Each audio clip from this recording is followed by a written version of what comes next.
students, I am Anupriya, lecturer in Electrical Department of Pakur Polytechnic, Pakur. Today's my topic is microprocessor 8085. Okay. Here microprocessor कह सकते हैं कि microprocessor दो चीज से मिलकर बना हुआ है. क्या है? Micro and processor. ओके. अब माइक्रोप्रोसेसर जो है वो कह सकते हैं कि वो स्मॉलर इन साइज है. माइक्रो मीन्स क्या होता है? Smaller in size.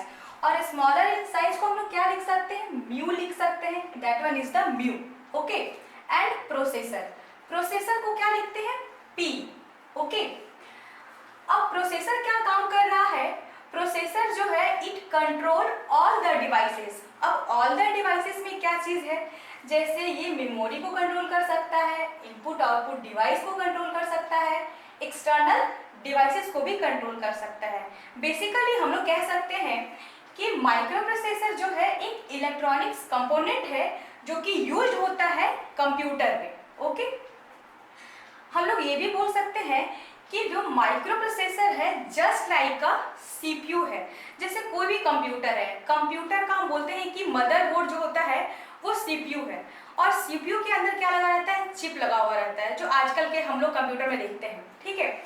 सीपीयू क्या करता है? Which perform all the operation. मतलब ऑल ऑपरेशन को परफॉर्म करने में काम करता है क्या? सीपीयू. सीपीयू के अंदर भी बहुत सारा चीज लगा हुआ है, जैसे एएलयू हो गया, कंट्रोल यूनिट हो गया, रजिस्टर्स हो गया, बहुत सारा चीज है. ठीक है, आगे पढ़ेंगे इसके बारे में.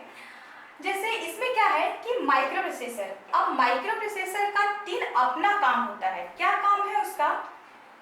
फेच करने का इंस्ट्रक्शन. फेच मतलब जो हमारा इंस्ट्रक्शन है वो एक जगह से दूसरी जगह लाना ले जाना. अब लाना ले जाने का जो काम होता है, जैसे हम बोल रहे हैं कि हमारा जो इंस्ट्रक्शन है वो एक जगह से दूसरी जगह जाएगा या उसका इंस्ट्रक्शन हम अपनी जगह ला रहे हैं, तो वो करना कहते हैं फेच द इंस्ट्रक्शन. ठीक है, इन डिजिटल सर्किट के टर्म में. ओके. इसके बाद उसी इंस्ट्रक्शन को डिकोड करना, मतलब इनकोडिंग के टर्म में है तो उसको क्या करेंगे? डिकोड करेंगे. ओके. इसके बाद ये सारा काम हो गया, फेच करने का काम हो गया, डिकोड करने का काम हो गया. इसके बाद क्या होता है? वो जितना ऑपरेशन दिया गया है, मतलब जो भी प्रोग्रामर जो हमारा ऑपरेशन कहते हैं कि बताया है कि ये ऑपरेशन करना है यानी एग्जीक्यूट करवाना है, तो एग्जीक्यूट करता है कौन? माइक्रोप्रोसेसर. ठीक है. तो तीनों काम करते हैं, फेच करने का काम करता है, डिकोड करने का काम करता है और क्या करता है? एग्जीक्यूट करने का काम करता है. ओके. तो ये सिंपल सा चीज है जो माइक्रोप्रोसेसर का स्टार्टिंग इंट्रोडक्शन था. ओके. अब आते हैं इवोल्यूशन ऑफ इंटेल माइक्रोप्रोसेसर. ठीक है. माइक्रोप्रोसेसर, इसको एक चीज बताना मैं भूल गई, ये है माइक्रोप्रोसेसर जिसको हम लिखते हैं म्यू एंड पी. ठीक है, यहाँ पे मैंने बताया था म्यू और पी के बारे में. ठीक है. अब आता है क्या? Evolution of Intel microprocessor. ठीक है. अब जैसे इसमें बोल रहे हैं कि इवोल्यूशन ऑफ इंटेल माइक्रोप्रोसेसर, हम सिंपली ये बोल सकते हैं कि जो कंप्यूटर में जनरेशन आया था, ओके, जो कंप्यूटर में जनरेशन आया था, तो फर्स्ट जनरेशन क्या था, सेकेंड जनरेशन क्या था, थर्ड जनरेशन क्या था, और अभी जो चल रहा है टिल नाउ फोर्थ जनरेशन क्या था. तो फर्स्ट जनरेशन में 1939 टू 1954 इसमें क्या यूज हुआ था? उस कंप्यूटर में, जो कंप्यूटर हम लोग के टाइम में नहीं आया था, ये पहले का टाइम है. तो इस टाइम क्या था? Vacuum tube. वैक्यूम ट्यूब इसमें यूज हुआ था. ओके. सेकेंड जनरेशन में थोड़ा इससे एडवांस आया, जिसमें क्या हुआ कि ट्रांजिस्टर यूज हुआ. ओके. ट्रांजिस्टर का टाइमिंग क्या था? 1954 टू 1959. ओके. थर्ड जनरेशन में था आईसी यूज किए थे, इसको बोलते हैं इंटीग्रेटेड सर्किट या इंटीग्रेटेड चिप. ओके.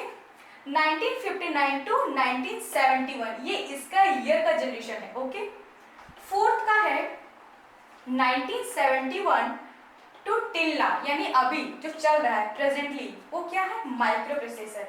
मतलब अभी के टाइम में जो माइक्रोप्रोसेसर चल रहा है वो 1971 टू अभी तक आया है. ओके. इसमें जो इतना सारा जो कंपोनेंट जो चेंज हुआ है, इसका मतलब क्या था कि ये तो सबसे पहले वैक्यूम ट्यूब एक बहुत लार्जर इन साइज में था. इसके बाद इसका कैपेसिटी भी कम था. इसके बाद इसका स्पीड भी कम था.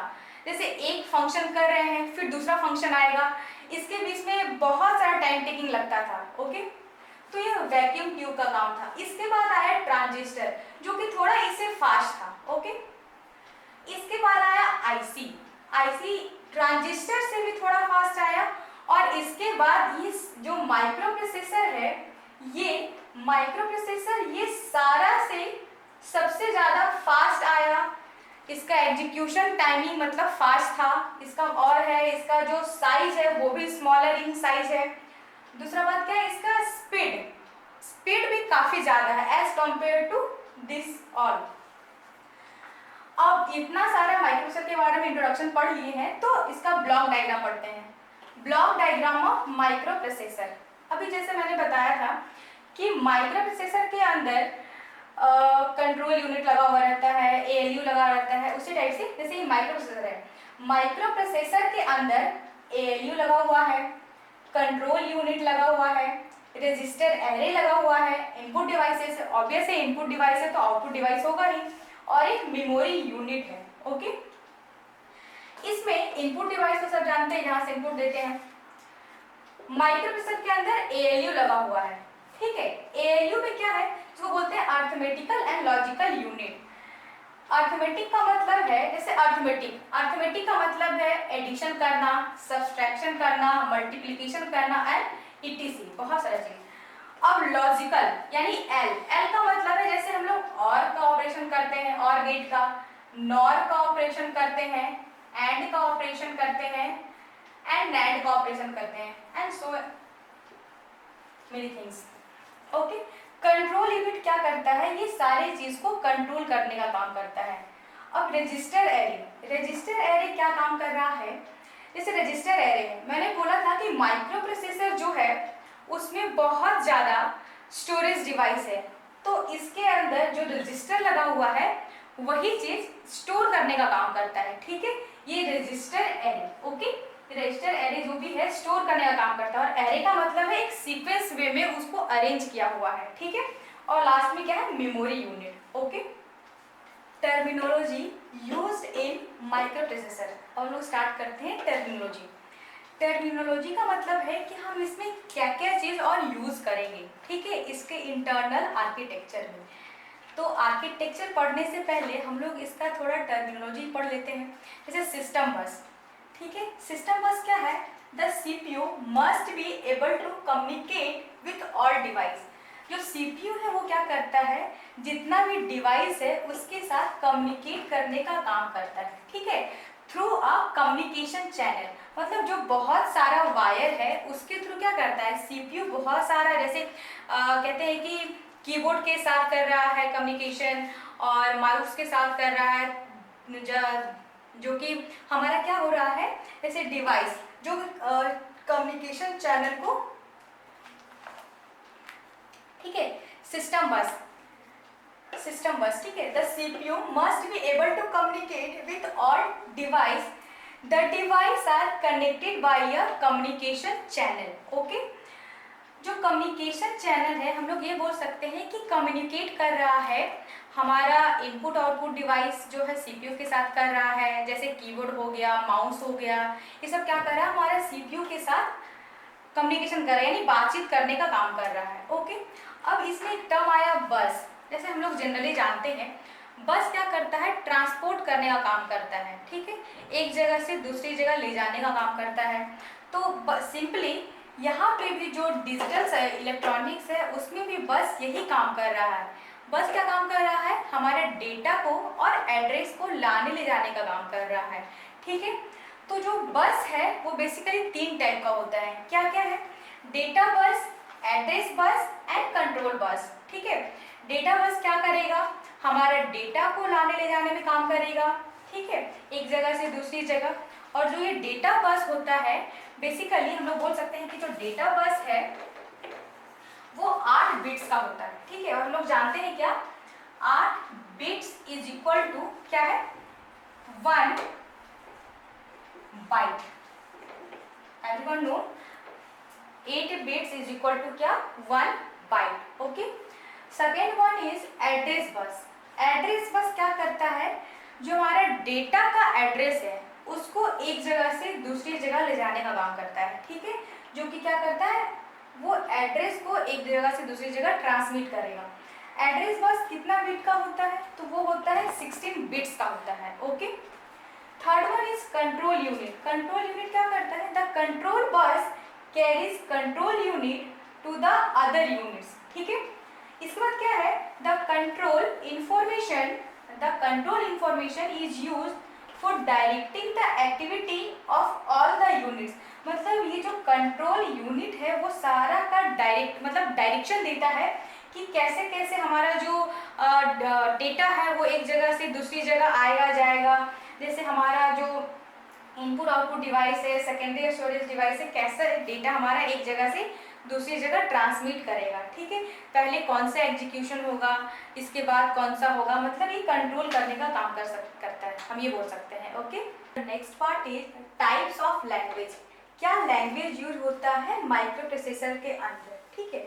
जैसे बहुत सारा टाइप का लैंग्वेज होता है, जैसे मशीन लैंग्वेज है, असेंबली लैंग्वेज है, हाई लेवल लैंग्वेज है। ये तीनों लैंग्वेज माइक्रो प्रोसेसर में नहीं यूज होगा, सिंपली मशीन लैंग्वेज यूज होगा। हम लोग जानते हैं कि जो कंप्यूटर है वो मशीन लैंग्वेज को समझता है, ठीक है। अब मशीन लैंग्वेज क्या है, जैसे 0 और 1, हम लोग इसको बोल सकते हैं कि ये बाइनरी डिजिट्स पे काम करेगा,